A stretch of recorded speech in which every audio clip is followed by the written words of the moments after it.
Good morning, good morning. Hey, ladies. Yeah. I just love doing that. It's so fun. How was breakfast? Was it yummy? Biscuits and gravy. I sat with a table. Where's that table of girls at? Oh, hey. It was so much fun. I was actually confessing that in California, I love biscuits and gravy, but it's not a thing, just so you know. It's not a thing. So when I go to restaurants, I actually went to breakfast with Katie a few weeks ago, and I ordered that, and she started laughing at me, starts like Instagramming it, and she's like, LOL, and I'm like, okay, can a girl just like biscuits and gravy? So I am with you in that. You are not alone. It is yummy. Hey, I want to start this morning off just sharing a little bit of a story. I love stories. You'll get to know me in that way.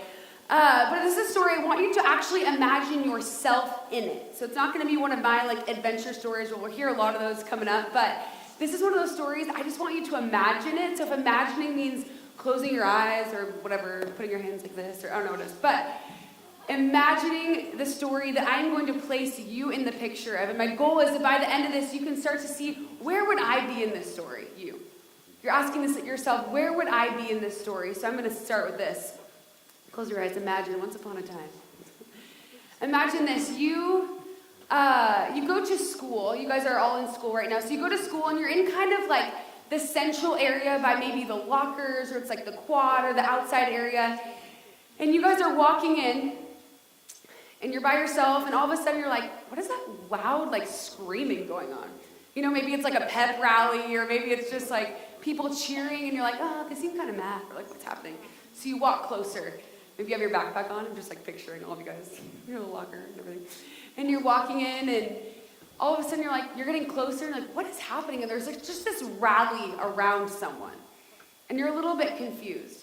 And so you keep getting closer, and you see someone that you kind of recognize, and so you walk up there, and you're like, kind of like tap their back, but you don't want to like disrupt them, so you tap them, and you're like, hey, is everything good? And they're like, yeah, join us. And you're like, okay.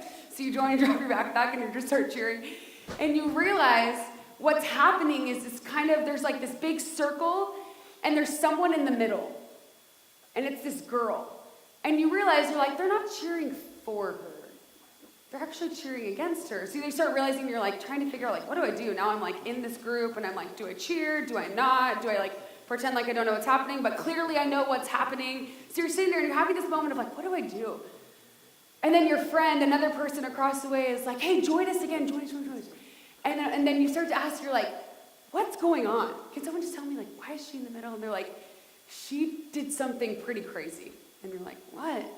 And they're like, no, she did something so bad, but we just want to like let her know how bad it is, the thing that she's done. And so she's in the middle, and all of us are just trying to like rally around her and be like, you're wrong. And you start to realize the things that these people on the outside of the circle are saying are kind of mean.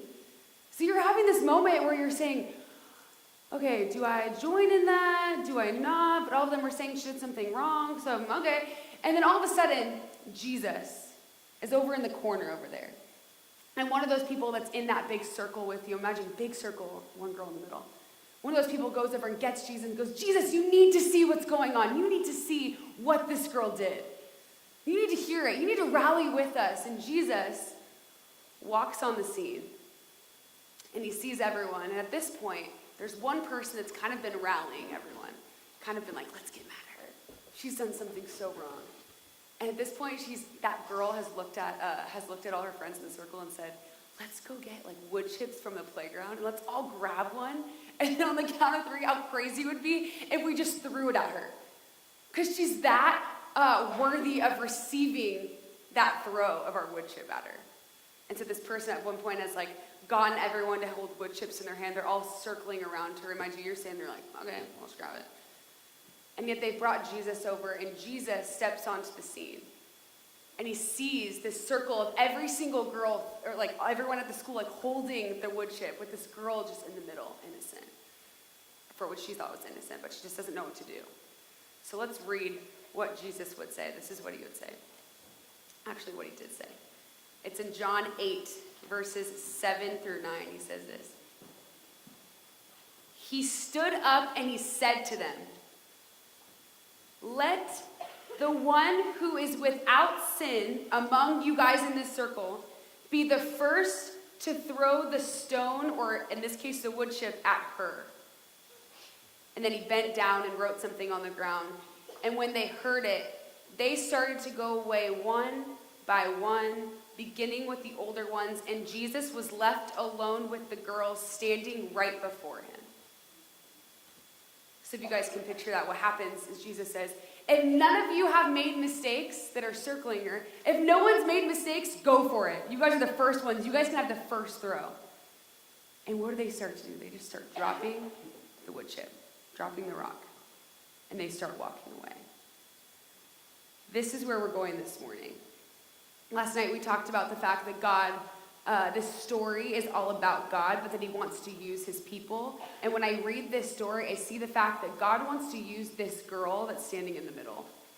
As insignificant as she might sound, even in the telling of this story, her life is so significant because it shows us this. This girl in the middle, for so much of her life, as we'll continue to read, depended on other things in her life to satisfy her, and it didn't really take her anywhere good. But what I also love about this story is it puts a picture of Jesus on display, which is the picture of Jesus that I love seeing. That he is perfect. And not just perfect in comparison to her, why yes, he is. Perfect in his response to her. I can't think of anyone else who would have the response that Jesus did in this story. So I'm going to pray for us, and we are going to continue reading on what and how this girl can teach us about Jesus. So, Lord, thank you so much for this morning.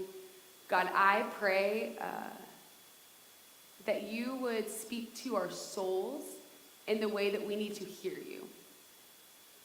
God, thank you that you tell us that you are all that we need. Thank you that is what you are. So, Lord, would you teach us to depend on you? In your name we pray. Amen. So last night we talked about the truth that God is big. We talked about how our view of God actually shapes what we do. So if we view God as love, or we view God as joy, or we view God as big, as he's creator, the way that we respond will look so different. And I imagine some of you guys might have left last night being like, I am God's masterpiece. Then you leave and you're like, I'm his masterpiece. And you walk in and you're like, just walk a little different because you're like, he created me, to be unique. He created every single person unique and beautiful. And when he made you, he said you are very, very good. And we talked about Psalm 139 where he knows every single hair on your head. He knows every single part of you, which feels uncomfortable a little bit. But there's something cool about knowing someone that knows everything about you. I don't know if you guys know that feeling. Maybe your mom or someone that you know just knows a lot, knows deep down about you. That's what our God knows about you. And when I read that, when I read Psalm 139, what I see a lot of is the fact that God is just obsessed with you. He just loves you as his daughter.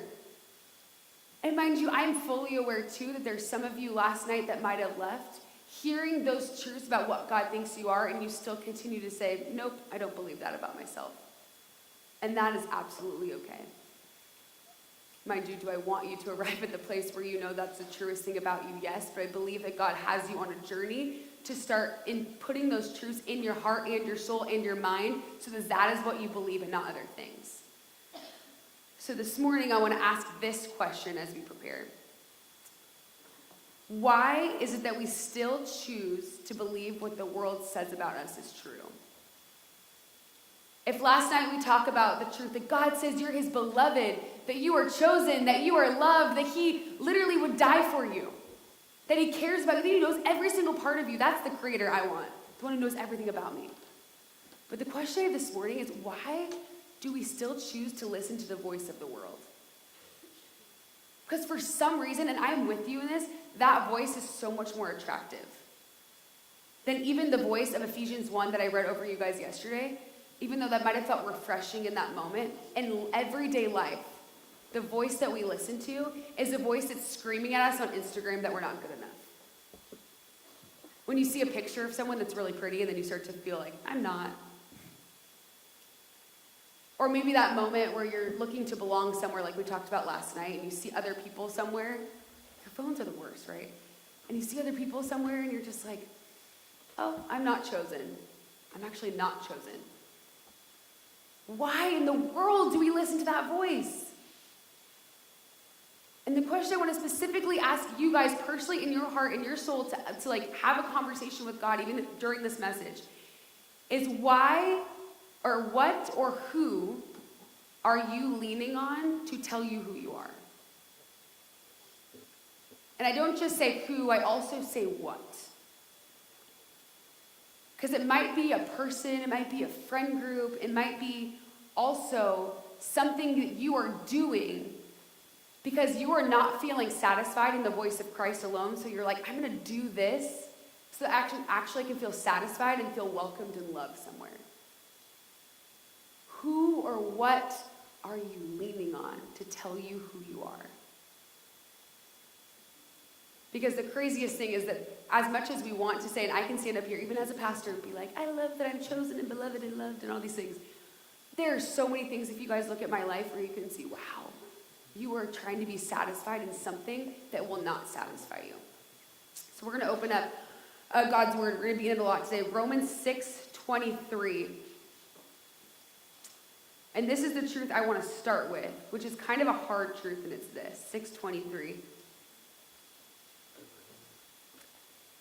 Actually, sorry, 3:23, my bad. Fake. We'll be there later tonight. You just wait.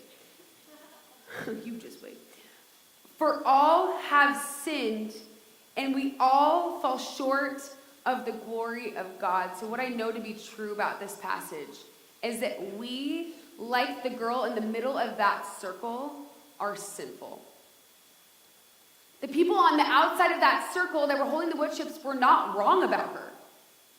There's things that she had done. If you read this passage, you can see the things that she had done. She had been someone who had been sleeping with other people that weren't her husband. She had been something who had been depending on someone else to satisfy her that wasn't Christ. And these people around her were like, don't you see all the things that she's done wrong? But what we read in Romans 3:23 is the fact that we are all sinful. And you guys might be sitting here, and I want to remind you, you are not counted out of that. Maybe you can't think of a way that you've sinned. You have. There's been something, truth, I love that. Okay? There's something in your life that you are depending on to satisfy you more than Christ, and it might be working for a little bit, but can I ask you, is it working for long term? Long term would mean it just satisfies forever. And for me, I haven't found that besides in Jesus. Sin is this. Sin is any word, thought, deed, and get this, any attitude that misses the mark of perfection. Sin, I love the picture. If you guys have heard, it just actually means missing the mark, and it's kind of like a archery term. So you have like a big target, and you're trying to miss it, and you miss it completely. Jesus is the only one that can hit it because he's perfect. So sin is physically missing that mark. And I love that this definition doesn't say it's just a deed. It doesn't say it's just something that you did that was wrong or something you lean on that's not right. It's an attitude. It's a way that you act that misses perfection. There's a few definitions of sin I've heard that just actually are mind-blowing to me. It's the truth that we actually see God on his throne, and when we sin, we're taking him off of the throne and putting someone else there. Or putting some other priority there. It's this. It's when we read last night, we're like, I am loved, I am chosen, I am forgiven, I am all of these things. I believe this to be true about God. I believe this to be true about myself. Like, he's obsessed with me. I'm his daughter. But here's the truth. When we sin, we're actually saying that that stuff's not true. Isn't that gnarly? I have this friend, this little side story adventure of Haley. When I was in 4th grade, I'll take you guys back. I had this friend named Mackenzie. Is there any girls named Mackenzie in this room? Hey, girl, purple sweatshirt. I had this friend named Mackenzie, and she, her last name was Wise, which is just like the best last name ever, right? It's like you can just use it for anything. So we were best friends. We were in 4th grade, and one day we're sitting in class, and our 4th grade teacher comes up, and she's like, all right, guys, we're going to have elections. And I was like, oh my gosh, we've never done this before. And she's like, it's going to be presidential elections. And of course, I'm sitting here like, for sure going to run, right? I'm like the girls. Anyone else like ASB person that runs for class president? Anyone else in here? But yes, my girls, yes, great. The thing about running for president is it's not just about the title, it's like the process, right? So if you guys have ever in your high schools or middle schools had to vote for someone, there's a campaign similar to like normal presidential elections. That girl in the back is so proud about her election. I love it.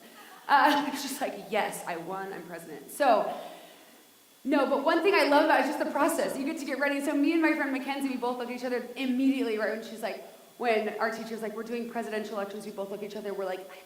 And she's like, but I'm running. And I'm like, we're both running. So we look at each other and it's this awkward, like, should we both run? And we're like, yes, let's do it. Let's be a team. But as we can know, there's only gonna be one person that wins, right? And so this whole working as a team only works for so long. It's like a really good idea in the first place, right? But we're like besties and we're like, we're in this together. And we like start doing the High School Musical dance. No.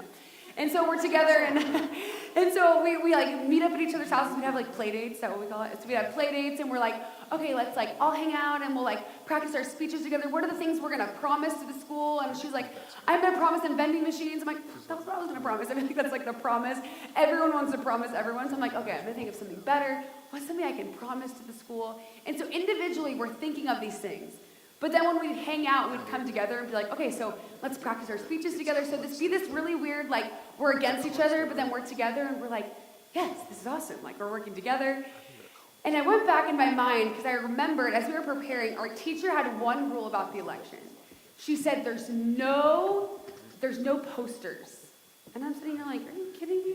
My favorite part. I want to decorate the posters. I want to create like HD for VP or whatever. You know, just like want to have this clever phrase. And her last name's Wise, and so it's just like make the wise choice. Like we have all these ideas that are like this would be the best. But then she tells us there can't be posters, so we're like, okay, we'll have an alternative. We'll just make our speeches so awesome. Maybe we'll like be unified. We'll come on stage like Katie and I did last night, do a dance, then separate and do our speeches. We're like going all out together, right? And so now the day of election comes. It's been a few months now. And I remember this like it was yesterday. Do you guys have moments from when you were maybe in elementary school that have like scarred you? Yes, where you're like, it's like so weird. It's so silly. My mom drops me off at school. I'm like so excited to have like my one like go-to outfit. Anyone have that? It's like your go-to, your outfit, and you get out of the car and you're just like, yes. And I have like my little briefcase because I want to be president. And I walk out and all of a sudden I see like neon everywhere in the school. And I'm like, this is weird. And it's like in the distance enough where I can't see what it says, but it's like huge. And as I get closer, I just see posters like around every corner. Let's say, make the wise choice. Vote for Mackenzie. Mackenzie's the wise choice. Mackenzie, blah! And I'm like, all of a sudden my heart sinks, and I'm sitting there like,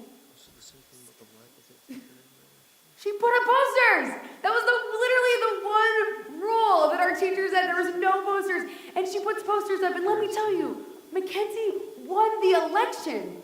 And I was so mad. There was this moment, I was in 4th grade, mind you, there's lots of things we can go political where it's like, there's no posters, she should be fired. But no, our teacher didn't take her out of the running because she had a great speech and awesome posters, and it was great. But I had this moment, you guys, and it was so silly, and I still think back and get like a little PTSD about it, where I'm like, she betrayed me. Like, she literally told me that she would do one thing, and she did the other, and it was everything. I thought that every time we would meet together and have these little, like, team best friend powwows, that we were telling each other everything, and that it was the truth. And then there was this moment where we get to the first day of election, and she ends up doing the speech, I'm just so defeated with my briefcase, and she wins, and I felt this feeling of betrayal. And something I'm learning to take us back to what sin is sin is something that brings death to relationship. And as silly as it feels to talk about it with my 4th grade election, hear me out on this. Sin, when we choose to see other things as something that can satisfy us, or doing other things that might satisfy us, that might be wrong, but they satisfy us, that's not only missing the mark, but that's actually creating more and more separation between you and your Creator. Sin actually brings death to relationship. We'll talk about that more tonight, but we learn about that in the beginning of this Bible, in the beginning of the story in Genesis 3, when the first sin was made, where Adam and Eve chose to believe in something else other than Christ, to actually find themselves wanting to feel loved by something other than Jesus, that actually brought death to relationship with God.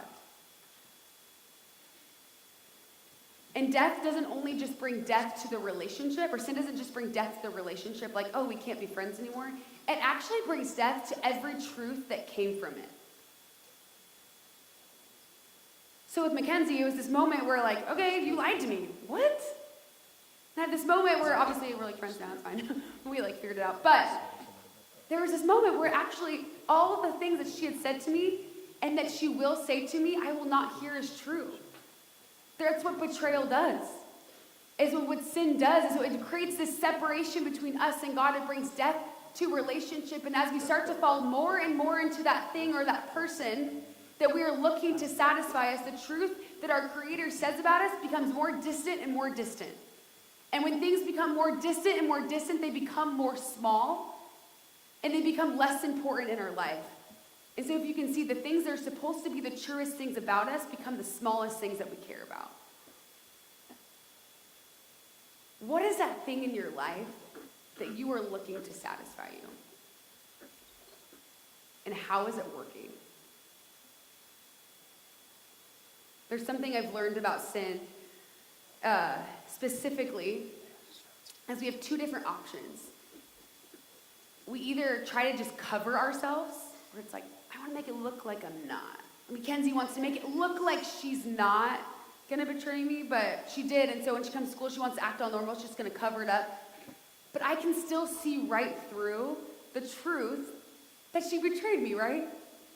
And there's something about this concept of covering that I've realized with sin is just not something that will fix it.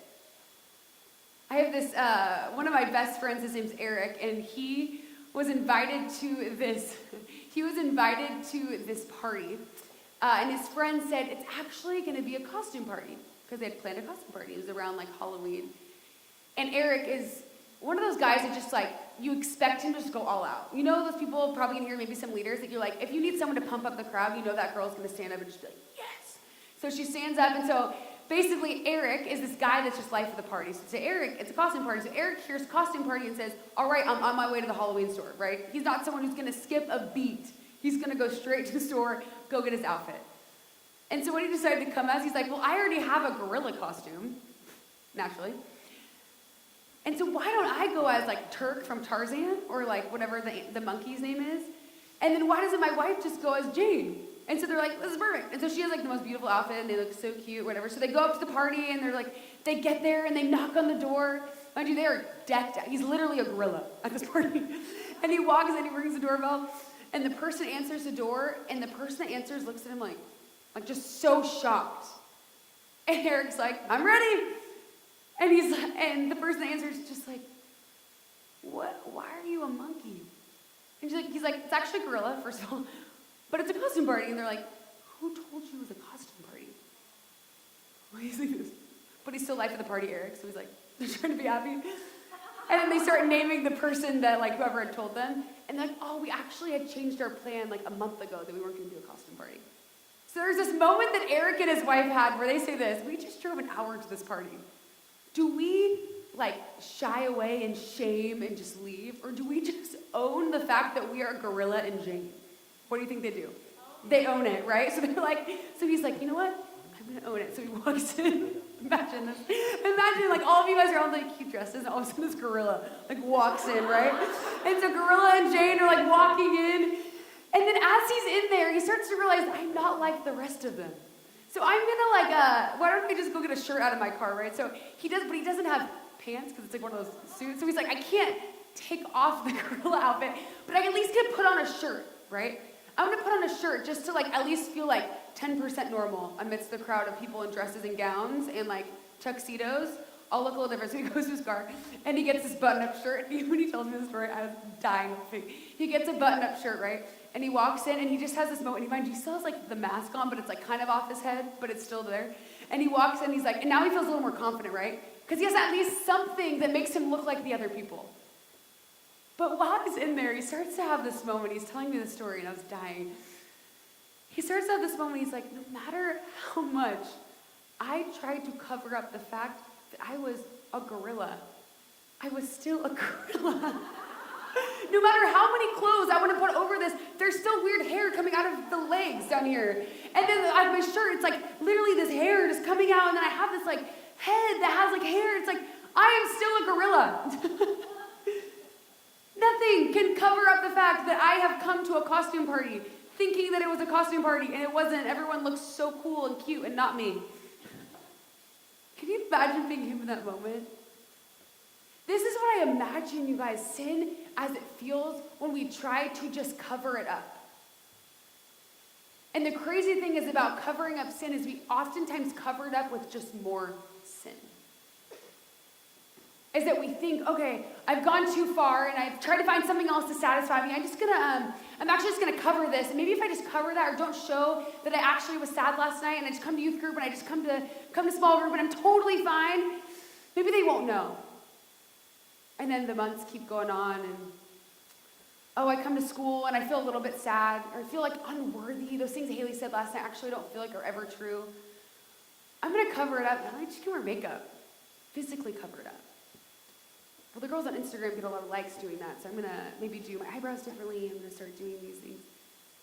And then a few months go by, and you keep covering. And maybe it's a physical cover, like makeup or specific clothes. Or maybe it's things you start doing to kind of cope and cover a sadness that you might be feeling. And maybe it's something that you do, and the more and more that you cover it, it's clear that nothing's curing it. And it just becomes, I just got this picture of like, when you're constantly putting layers on, it's like nothing's going away underneath, it's just adding to it. Constantly being covered. And something I'm learning that I've learned so much about, even sin in my own life, the moments where you guys, and I will confess later on the things that I used to cover up, but I honestly have realized that the more and more I cover, the more weight that I feel. And not just a weight of like amount of shirts on you and it feels heavy. There's a weight in your heart that feels heavy. Sin causes you to hide.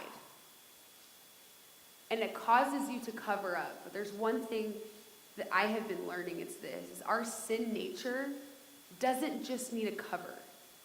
It actually needs a cure.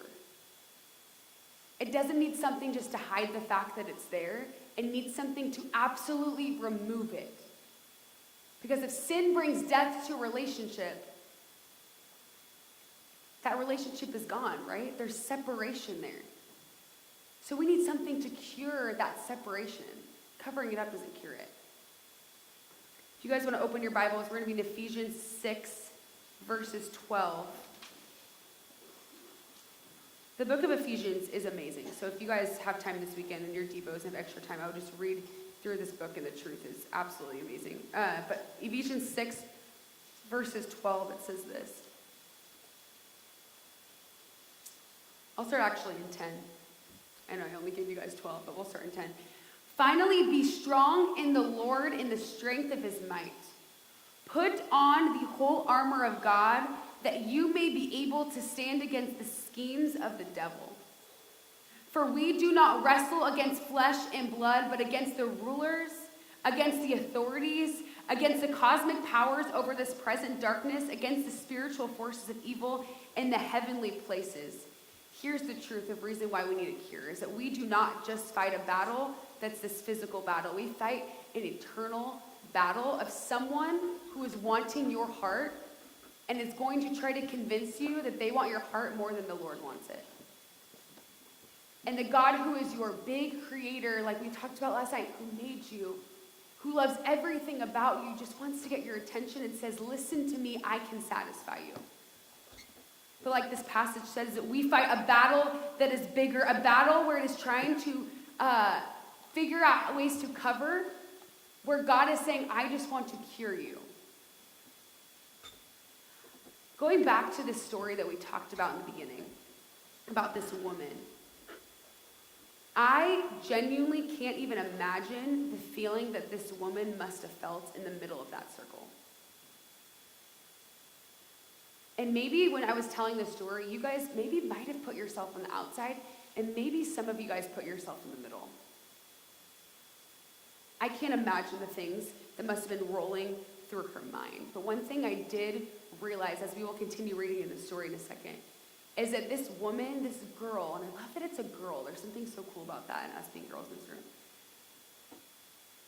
That sin that she had done, the thing that she had leaned on to the most to satisfy her, that actually brought her in the middle of that circle in the first place, caused her to be needy. Are you guys needy? And it might not be the like, I'm complaining a lot, I'm needy, I'm like someone who just like, I need this, I need that, I need that. But does your heart feel needy for something that will satisfy? And I love, as much as it's crazy, and we talk about how the Bible's not about God, but the Bible's about God and not about us, but he wants to use people like us. I see this girl, and what she teaches me about God is that we can be needy for him. And the fact that he is a God that wants to satisfy us. He is a God that sees the things that you are leaning on, sees the things that you are looking at to satisfy you, and says, I want to replace it with something that will be more satisfying. And I actually just don't want to help you and be your cheerleader to help you cover it, because maybe some of your friends are that cheerleader for you. But ultimately, what they need is Jesus. What you need is Jesus. Which is why, to be honest, why I stand up here and it's so easy for me to maybe tell more and more things about me, and then you guys leave with just more about me. Or I can tell you more and more about God, because if we're learning that God is our cure, and we just don't need another cover, we don't need another thing that just is something good to hear and like a cool inspirational speech. We need God as our cure. That is what I want to give you. So I want to open, we're going to go back to that scripture in the beginning with that woman. It's John chapter 8. We're going to look at verses 10 through 11. It says this. So right before this, one by one, beginning with the older ones, they dropped their wood chips and they started leaving. And Jesus was left alone with the woman standing right before him. Jesus stood up, imagining this, it's actually crazy to picture, and said to her, Woman, where are they? Has no one condemned you? Has no one thrown the rock at you and told you how wrong you are? Because that's what you're deserving of. Has no one condemned you? And she said, No one, Lord. And he said, Neither do I condemn you, so go. From now on and sin no more. What do we learn about God? What is the view that we can have of him this morning? Is that Jesus is perfect.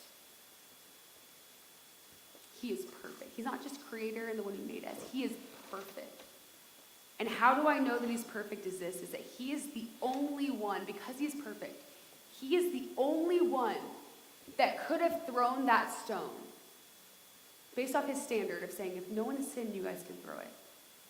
And he chose not to. If that doesn't blow your mind, then I don't know. The only one who has the ability to look at you in your sin and say, I'm perfect, I can actually throw a stone at you because I'm the only one that's perfect and you're not. He just looks at her and says, I don't condemn you either. So the view that we get of God this morning is that he is perfect. And the thing I know about us is that we are needy for him. It's interesting because I think of the people that were circling. Maybe you guys put yourself as those people. And the confidence that they had. Even when you walked in, if you were picturing yourself as the person walking in and you see all these people and you're asking what's going on, that person was like, yeah, rally, rally, rally. We're going to go get her. Even their confidence didn't match the perfection of Jesus. It caused them to walk away. And maybe that's been you. Maybe you're the one who has been satisfied in Jesus, but you have not been someone to be aware of the places or the people that you have indeed been leaning on to tell you who you are. And I love this, that in the face of Jesus, everyone starts to realize that in his perfection, we start to realize how much we are not. And there's something, to be honest, a little relieving about that. That Jesus is the only perfect one. There's something so beautiful about that. We could just say, he's perfect. Or we could respond with the truth of this, is that he is perfect, but we are needy. And my question again for you is, do you want to lean on him as the person that you need? Do you want to feel fully satisfied? Or are you sick of feeling like you're someone who just constantly covers? Or maybe you've become like pro at doing it. I'm really, really good at hiding when I'm not okay. But internally I have this wrestling, and I don't know if you guys are like this, I have these moments where I'm by myself and I just lose it. But then I come and I'm like totally fine at work, and I'm like, I'm good.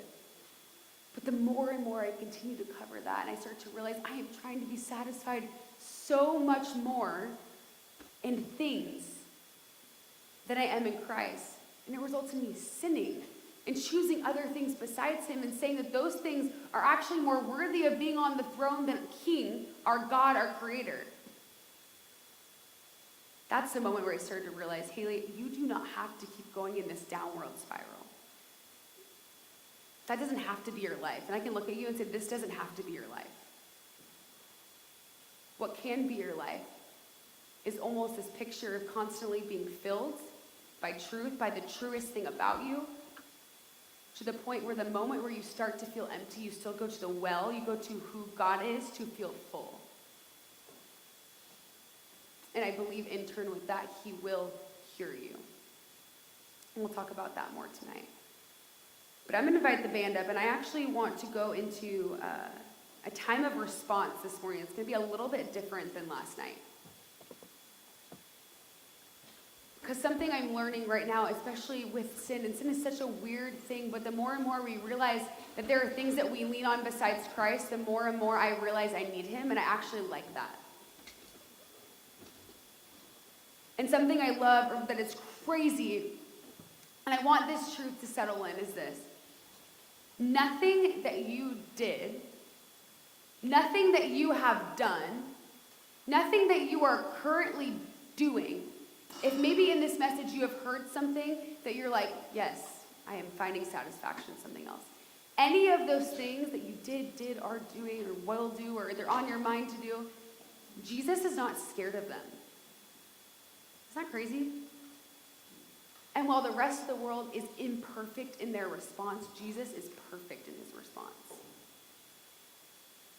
He is someone who looks at you in the face of the things that you are choosing and says, I don't condemn you. I just love you. And I want us to be girls, and I wish, again, I'm looking at my middle school and high school self right now. I want you guys to be girls who are so confident in Christ and his perfection, to the point, the moment where you don't feel perfect, you realize, wow, this is just another opportunity to realize how much I need him. How much you need him.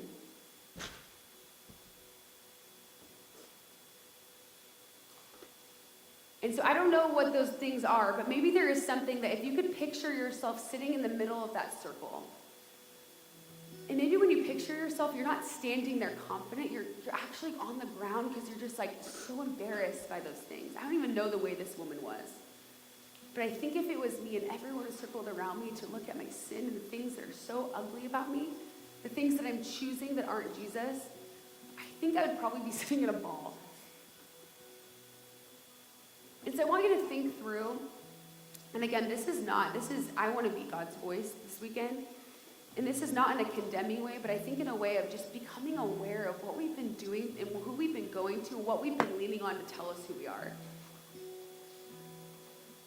And how beautiful it is that if we acknowledge that, it is like straight up us putting something before God and saying, please, please help me. Be my cure.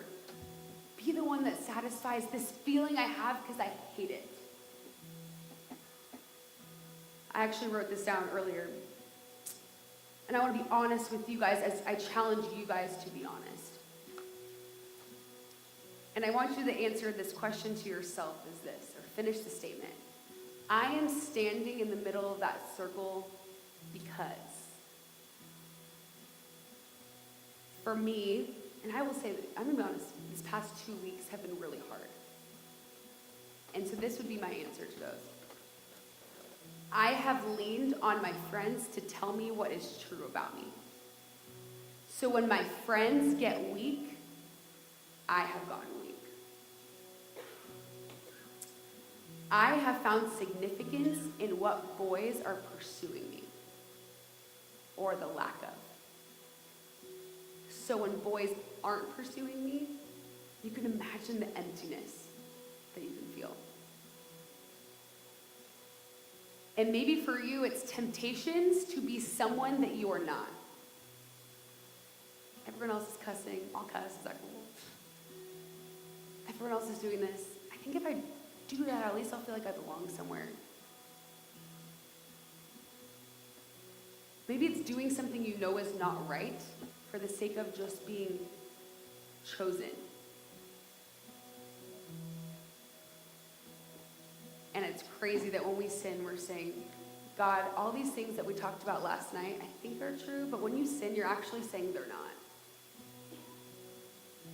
So what I want to do for this time of response is, as you guys are thinking through this reason that you guys might be in that circle, the things that have separated you from Christ have actually brought death to the relationship and death to that truth that that relationship brings. I want us to bring that before God. Because if he's the only one that can cure it, why don't we go to him and ask him to do that? So what we're going to do is I'm going to have leaders, any kind of leader who wants to just spread out in this front section and maybe just on the sides or whatever.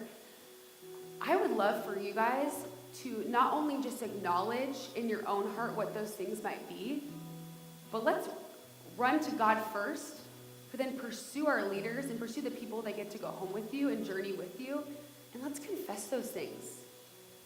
And leaders, here's the craziest thing, is you get to look exactly like Jesus did. Imagine that part where she's standing right in front of Jesus, tells him, or he already knows, but tells him the things that she's done, things that are hard, things that I'm leaning on, and says, I need you. And he says, I don't condemn you. He just stares at her and says, I'm perfect, you're not. But I love you, I don't condemn you, I want you to be free. Instead he says, go. Like, go out into the world, don't sin anymore. I want to challenge you to go. So leaders, I'll actually invite you guys up right now. And if you guys see your leader, and maybe you have this moment, someone told me this one time, this moment where you're saying, I should get up and go pray, but you're like, I won't. I actually think those moments are the Lord. That feeling on your heart of feeling like, wow, this is something I actually want. And so leaders, this will be your time just to be with students. And again, if this is also a time where you guys want to kneel before the Lord, we'll turn the lights off in this place. So this will be a place where you guys can kneel down here, and leaders, you guys can keep spreading out, maybe all on the sides. As you can just kneel before him, and leader, if you see your student, just go up and pray for them. You don't have to wait for them to come to you. And students, this isn't a time to feel like there is pressure. Haley's just asking me to do something I want to do. I want this to feel like this is a place where you feel free to bring things before the Lord, because when else would you do this? How crazy that you guys get a weekend to encounter more views of who God is, that he's big, that he's creator, that he loves you, that he's perfect. But you also get to learn tendencies in yourself that are hard, but also really beautiful to realize. The moments where I have confessed, and Katie actually is one of those people I confess some of these things to. The moment where I'm able to get that off my chest and bring it to someone who will point me to our Father who loves you and wants to hear you of that with his truth. There's something so relieving and freeing about this. I desire for you guys to feel freedom that comes only from Christ this weekend. So let me pray for you, and then we'll finish in a good chunk of worship and response. But this is your space. Jesus, I thank you that you are perfect. And thank you that in the face of your perfection, you don't shame us. You don't leave us. But God, you stay. You are God who loves us with a love that doesn't leave us. So God, if anyone in this room has maybe experienced love that is left, Lord, would that just go away? Would they be reminded of the truth that you stay? So Father, I ask that you bring to our hearts, even myself, God, even this band, would you bring to our hearts conviction that can be beautiful, that can be made new? Lord, in your truth, God, would you just overwhelm us? Would you flood our minds with your spirit? I love you, Jesus.